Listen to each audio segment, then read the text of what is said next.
सगळ्यांना नमस्कार. 20व्या wellness Wednesday मध्ये आपणा सगळ्यांचं मनपूर्वक स्वागत. त्वचा म्हणली ना की काय डोक्यात येतो तुमच्या? माझ्या डोक्यात तर मॅक्सिमम लोक मला असं वाटतं हा विचार करतात की त्वचा म्हणजे मुलायम हात, मुलायम पाय किंवा फार तर एक मुलायम नितळ चेहरा. आणि ह्या सगळ्याचा विचार ते खराब झाले किंवा पिंपल यायला सुरुवात झाली की केला जातो. मग त्याच्यासाठी वेगवेगळे स्किन केअर प्रोडक्ट्स येतात, ज्यांनी मॉइश्चरायझर्स येतात आणि ह्या सगळ्यानंतरच आपण स्किन ह्या विषयाकडे गांभीर्याने बघायला लागतो, फार तर मेकअप पर्यंत आपण पोहोचतो.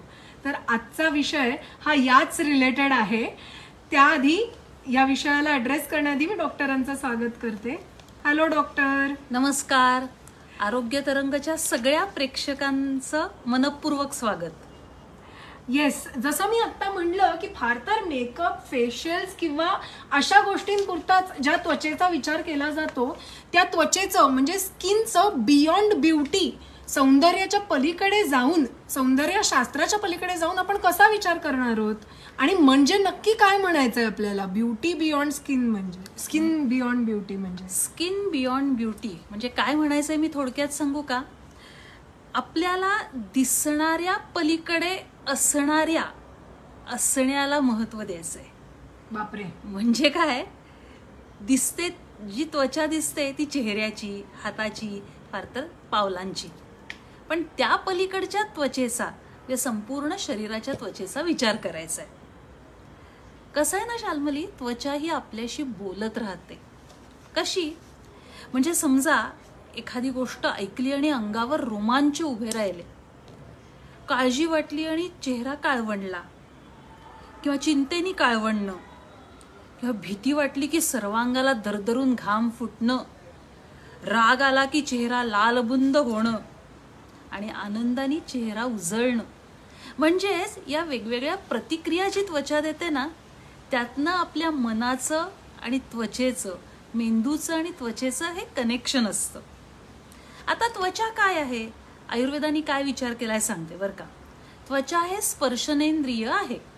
म्हणजे काय? असं इंद्रिय ज्याच्यामुळे स्पर्शज्ञान होतं, म्हणजे टच. थोडक्यात टच, बरोबर, टच सेन्सेशन. याशिवाय त्वचा हे त्रिदोषांपैकी मुख्यत्वे करून पित्ताचं स्थान आहे. म्हणजे काय की त्वचेमध्ये जे पित्त असतं त्याला भ्राजक पित्त म्हणतात बरं का. आणि त्यामुळे तुमच्या शरीराचा जो ग्लो आहे, कांती आहे, ती त्या पित्तावर अवलंबून असते.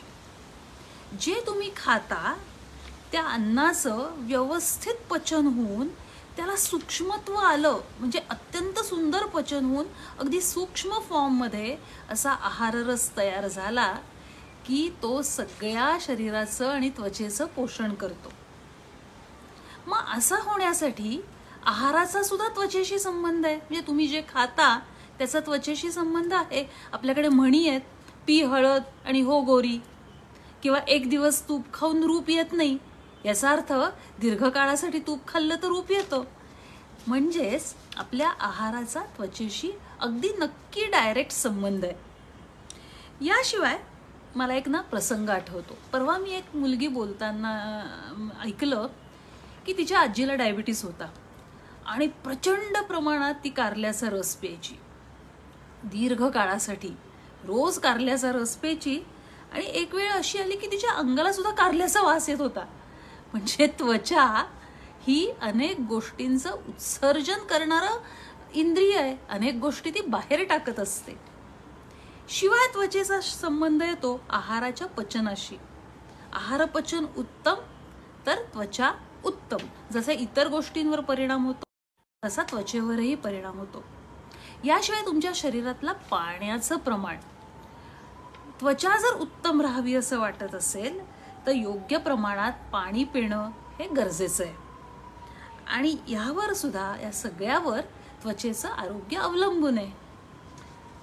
पण ना, पाणी योग्य प्रमाणात प्यावं म्हणजे स्किन हायड्रेटेड राहते, हे आजकाल बहुतांशी सगळेच सांगत असतात. अगदी बरोबर आहे. आणि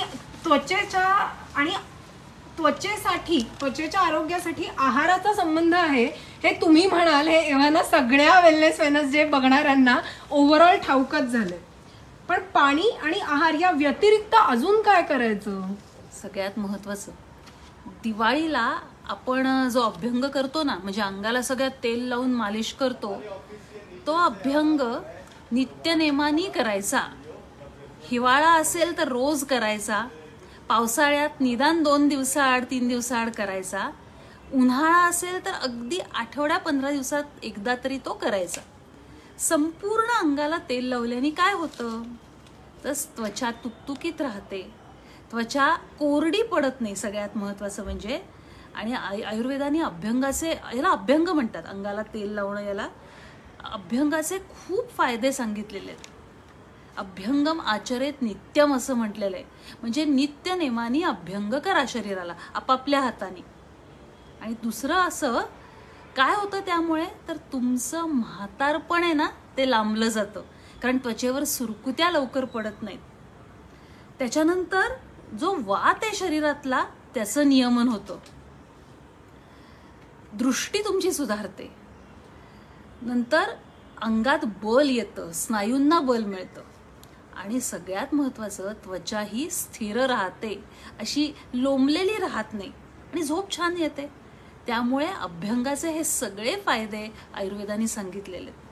त्वचेच्या आरोग्यासाठी अभ्यंग हा निश्चितच उपयोगी आहे. आणि मग नंतर काय, तेल लावल्यानंतर शरीराला उटणं लावायचं. आपण फक्त दिवाळीचं उटणं लावतो ते कायमस्वरूपी लावायचं. मग ते उटणं विविध वनस्पतींची चूर्ण असोत, नाही तर मसुरीच्या डाळीचं पीठ असो, ज्वारीचं पीठ असो, किंवा ज्यांची त्वचा खूप ऑइली आहे त्यांच्यासाठी हरभऱ्याच्या डाळीचं पीठ असो, पण त्यांनी उद्वर्तन करायचं. ह्यामुळे त्वचेची काळजी घेतली जाते आणि त्वचा नितळ राहते. पण अभ्यंग हिवाळ्यात किंवा एक वेळ पावसाळ्यात पण ठीक आहे, पण उन्हाळ्यात मात्र अभ्यंग करणं वगैरे कठीण आहे. त्यावेळेला काय करायचं? कमी करा, 15 दिवसातनं एकदा करा. अगदी नित्यनेमानी, म्हणजे उन्हाळ्यातला नित्यनेम हा 15 दिवसातनं एकदा, 8 दिवसातनं एकदा असू शकतो. हिवाळ्यात रोज करा, हाच त्याच्यावर उपाय आहे.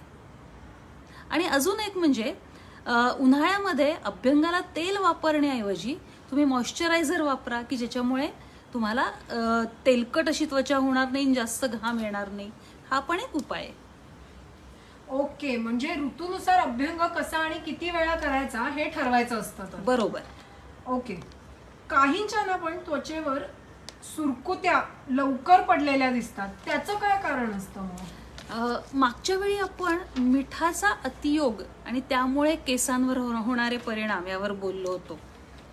तोच धागा धरून मी सांगते, मीठ जास्त खाण्यात आलं तर त्वचेला लवकर सुरकुत्या पडू शकतात. म्हणजे लवण रसाचा अतियोग याच्यामुळे सुरकुत्या पडतात, असं आयुर्वेदामध्ये स्पष्टपणे नमूद केलेलं आहे.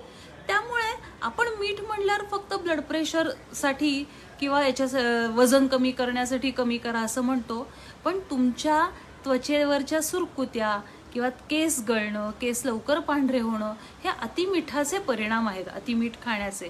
त्यामुळे मिठाची क्वांटिटी ही नियंत्रित करा. दुसरं असं आहे की उन्हात जास्त फिरलात तरीही त्वचेला सुरकुत्या पडतात. अतिशय वृक्ष आहार घेतला, उदाहरणार्थ काय होतं, डाएटमध्ये काही जण फक्त कोरडी सलाड्स किंवा अगदी वृक्ष असा आहार घेतात, तेल तूप पूर्णतः वर्ज्य करतात. म्हणजे बाहेरनं किती तुम्ही क्रीम चोपडा, पण पोटातच जर तेल तूप गेलं नाही तरीही त्वचा कोरडी होऊन त्वचेला सुरकुत्या पडतात. चौथी गोष्ट अशी की जर पुरेसं पाणी पिण्यात आलं नाही तरीही त्वचेला सुरकुत्या पडतात. आणि तुम्हाला एक उदाहरण देते बरं का, की बरेच वेळेला जसं डाएट करणारी लोक असतात ना, क्रॅश डाएट करणारी, तशी खूप लॉंग डिस्टन्स मॅरेथॉन पळणारी लोक असतात. अशाही लोकांच्या चेहऱ्यावर सुरकुत्या लवकर पडतात जर त्यांनी योग्य काळजी घेतली नाही तर. शेवटी त्वचेला सुरकुत्या पडणं हे काय दर्शवतं, तर तुमचा मसल टोन कमी झालेला आहे, चेहऱ्याच्या मसल्सचा टोन कमी झाला आहे, किंवा इतर स्किनमधलं कोलॅजन कमी झालेलं आहे, हेच दर्शवतं. आणि त्यासाठी त्वचेला सुरकुत्या पडू नयेत म्हणून योग्य ती काळजी घ्यायला पाहिजे. ओके, पण तेच म्हणजे काय केलं पाहिजे याच्यासाठी आपण आहार हा जो मी म्हटलं तो महत्वाचा आहे. पुरेसं पाणी, आहारामध्ये विशिष्ट पदार्थांचा समावेश, जसं तूप आहे, दूध आहे, किंवा प्रोटीन्स आहेत, किंवा जीवनसत्वयुक्त आहार, भाज्या आहेत, ऋतूनुसार फळं आहेत, ह्या प्रकारचा चौरस आहार घेणं हे अत्यावश्यक आहे. ओके. आपण ना जेव्हा म्हणलं होतं की स्किन बियॉन्ड ब्युटी, तसंच आपण साधारणपणे ज्या स्किनच्या किंवा स्किनच्या डेफिशियन्सीज किंवा प्रॉब्लेम्सच्या व्याख्या बघतो, त्याच्या पुढे जाऊन आपण स्किनचा विचार करणार आहोत. तर तो विचार करत असताना काही जण, स्पेसिफिकली काही जणांना खूप घाम येतो किंवा त्यांना बॉडी ओडर वगैरे असतो, म्हणजे अंगाला एक प्रकारचा गंध असतो, त्यावेळेला डिओड्रंट मोस्ट ऑफ द लोक वापरतात. ते कितपत योग्य आहे, या अख्ख्याविषयी तुम्ही काय सांगाल? डिओड्रंट्स आहेत ना शाल्मली, तो बाह्य उपचार आहे, पण मुळात घाम एवढा का येतो किंवा बॉडी ओडर का असते त्याचा विचार करणं महत्वाचं आहे. अनेक लठ्ठ माणसांमध्ये, म्हणजे ज्यांच्या शरीरावर चरबीचं प्रमाण खूप जास्त असतं, त्यांच्यामध्ये बॉडी ओडर येते. किंवा पित्त प्रकृती व्यक्तींमध्ये सुद्धा एक प्रकारचा गंध शरीराला असतो. एखादी व्यक्ती बारीक असेल पण त्याच्या शरीरावर कंपॅरेटिव्हली फॅट्स जास्त असतील, ज्याला आपण थिन बट फॅट म्हणतो, आणि ती चरबी ही थोडी बिघडलेली असेल, तर घाम जास्त अतिप्रमाणात येणे आणि अंगाला गंध येणे ह्या गोष्टी घडतात. जी लोक अति तिखट आणि मसालेदार पदार्थ खातात किंवा नॉनव्हेजचं प्रमाण खूप जास्त असतं, ज्याच्यामध्ये मसाले, तर्री, तिखट असं सगळ्या युक्त असा आहार असतो, अशा लोकांच्या पण शरीराला गंध हा जास्त येतो.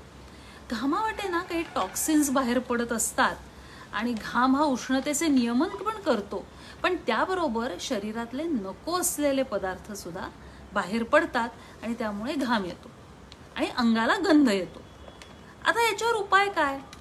ज्यांच्या शरीराला घाम जास्त येतो त्यांच्या शरीराची जर स्वच्छता नीट ठेवली गेली नाही, वेळोवेळी कपडे बदलले गेले नाहीत, धुतलेले कपडे घातले गेले नाहीत, तर बॅक्टेरियाज फैलावतात आणि त्याच्यामुळे शरीराला गंध येतो, म्हणजे बॉडी ओडर होते. आणि याच्यावर उपाय डिओड्रंट्स मारणं हा नसून त्वचेची स्वच्छता ठेवणं हा आहे.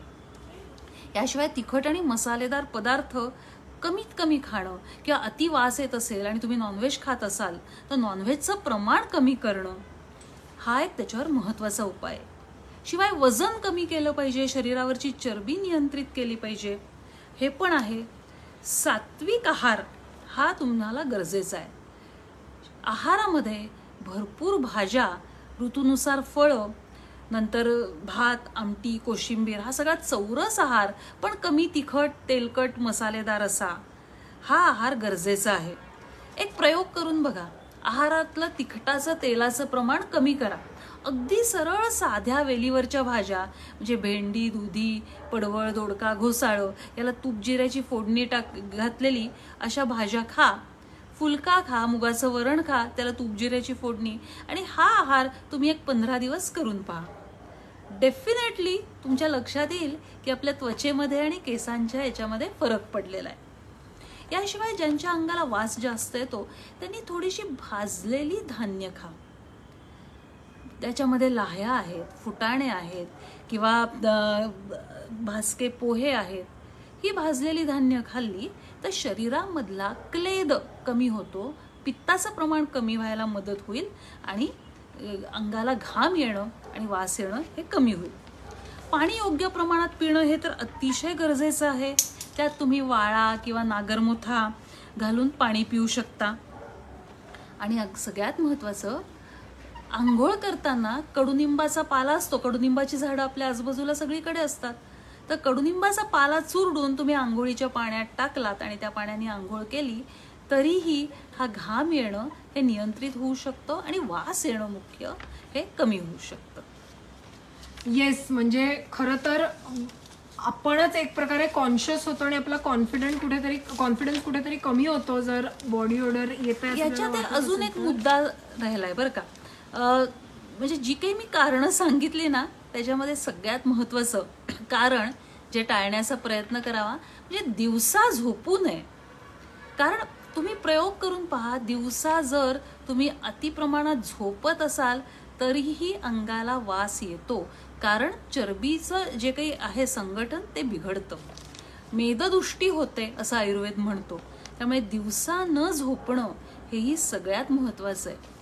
आणि मी मगाशी म्हटलं ना की शरीराला घाम येणं आणि अंगाला गंध येणं हे आयुर्वेदानुसार प्रमेह म्हणजे डायबिटीस याचं पूर्वरूप सांगितलेलं आहे, प्री डायबेटिक सिम्पटम. आणि त्यामुळे जेव्हा तुम्ही प्रमेह पूर्वरूपावस्थेत असता तेव्हा अंगाला वास येणं, अतिप्रमाणात घाम येणं ही लक्षणं सांगितलेली आहेत आणि ती चरबी बिघडल्याचं निदर्शक आहे. पण त्वचेवर ही लक्षणं व्यक्त होतात. आता आपण प्री डायबिटीस पर्यंत आलेलोच आहे, तर आपला लाडका विषय म्हणजे आपली नेहमीची चर्चा डायबिटीसवर आलीच पाहिजे. त्यामुळे डायबिटीसचे त्वचेवर आणखी काही वेगळे परिणाम दिसतात का, ते आता तुम्ही सांगा.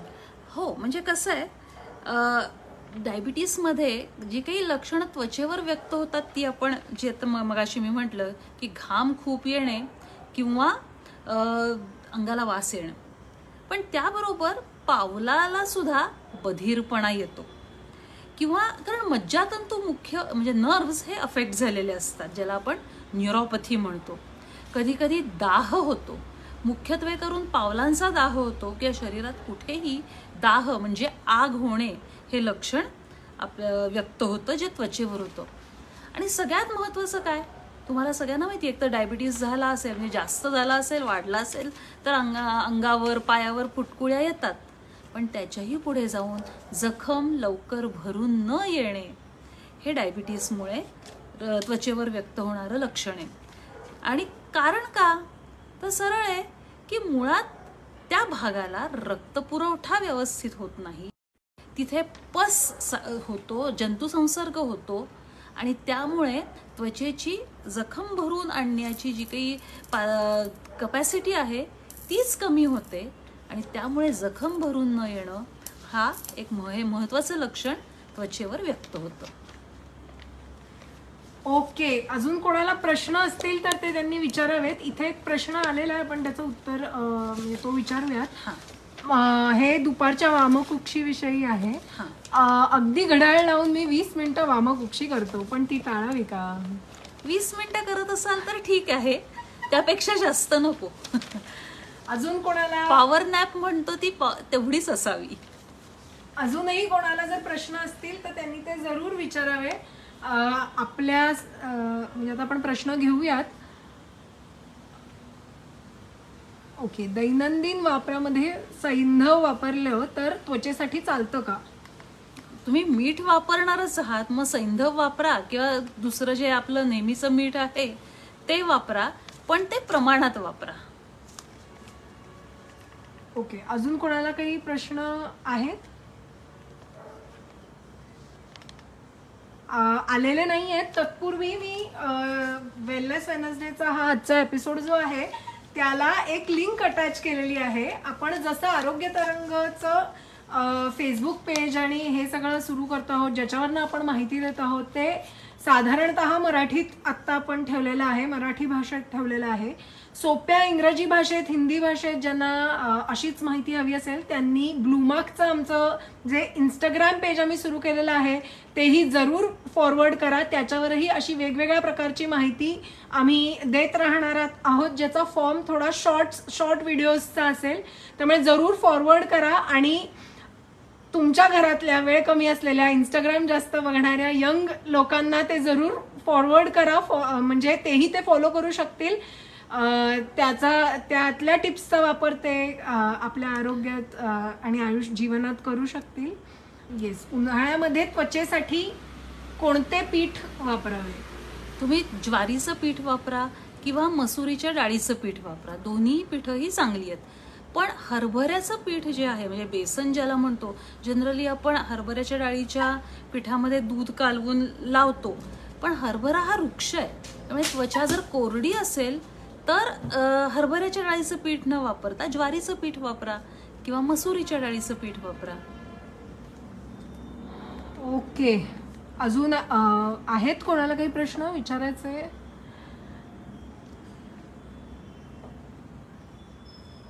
नसतील तर अर्थातच तुम्ही ते कधीही व्हिडिओ बघितल्यानंतर व्हिडिओ खाली ते विचारू शकता कमेंट बॉक्समध्ये. आपण अशा अनेक प्रश्नांची उत्तरं कमेंट्समध्ये देत असतो. आणि सगळ्यात महत्त्वाचं, ह्यावेळी आपल्याला आरोग्य तरंगाचे फॉलोअर्स खूप लोक जॉईन झालेली आहेत, फॉलोअर्स वाढलेले आहेत. म्हणजे लोकांना हा प्रोग्राम आवडतोय असं मला वाटतंय. आणि आमच्याकडपर्यंत प्रतिक्रियाही खूप चांगल्या येत आहेत की याचा उपयोग होतोय किंवा स्वतःची केअर घेण्यासाठी उपयोग होतोय. त्यामुळे तुम्हाला हा प्रोग्राम खरंच आवडत असेल तर तसं आम्हाला कॉमेंट बॉक्समध्ये कळवा. आणि तुमच्या मित्रमंडळींना, नातेवाईकांना, त्यांना पण हा व्हिडिओ किंवा हे पेज शेअर करा आणि आरोग्याचे तरंग सर्वदूर पोहोचवायला मदत करा. जॉईन झालेल्या सगळ्यांना, नवीन जे पेजवर जॉईन झालेत आणि जे नव्यानी वेलनेस वेनसडे बघतायत त्या सगळ्यांचं स्वागत वेलनेस वेनसडे आणि आरोग्य तरंगच्या अख्ख्या परिवारामध्ये. आज ना आपण त्वचा बोलत असते असं एक नवीन पाहिलं. म्हणजे हिमोग्लोबिन झालं तर त्वचा पेल दिसते. हिमोग्लोबिन कमी झालं, हिमोग्लोबिन कमी झालं तर त्वचा पेल दिसते, पांढुरकी दिसते. जर हायपोथायरॉइड आहे असं असेल तर त्वचा जाडसर दिसते. चिंता, नैराश्य आहे तर त्वचा काळवंटे. राग आला तर लालबुंद होतो आणि आनंद झाला तर त्वचाच काय, माणूसच उजळतो. त्यामुळे त्वचा आपल्या शरीराच्या आणि मनाच्या आत काय काय चाललं आहे ते अंतरंग उलगडून दाखवत असते. त्यामुळे आपला चेहरा उजळायला हवा असेल तर आनंदी राहा, हसत राहा. कुठलंही फेअरनेस क्रीम किंवा कुठलीही ट्रीटमेंट, कुठलंही पार्लर जे करणार नाही ते तुमचं हास्य आणि तुमचं आनंदी राहणं हे करणार आहे. त्यामुळे सगळ्यांनी आनंदी राहा आणि वेलनेस वेनसडेचे एपिसोड, त्या टिप्स पाहत राहा, फॉलो करा. आणि पुढच्या वेलनेस वेनसडेमध्ये आपण 21व्या भागात नक्की भेटूयात. कोणाला प्रश्न पडले तर त्यांनी कमेंट बॉक्समध्ये टाका, आपल्या प्रतिक्रिया सुद्धा टाका. आत्ता आपण इथे थांबूयात. शुभरात्री.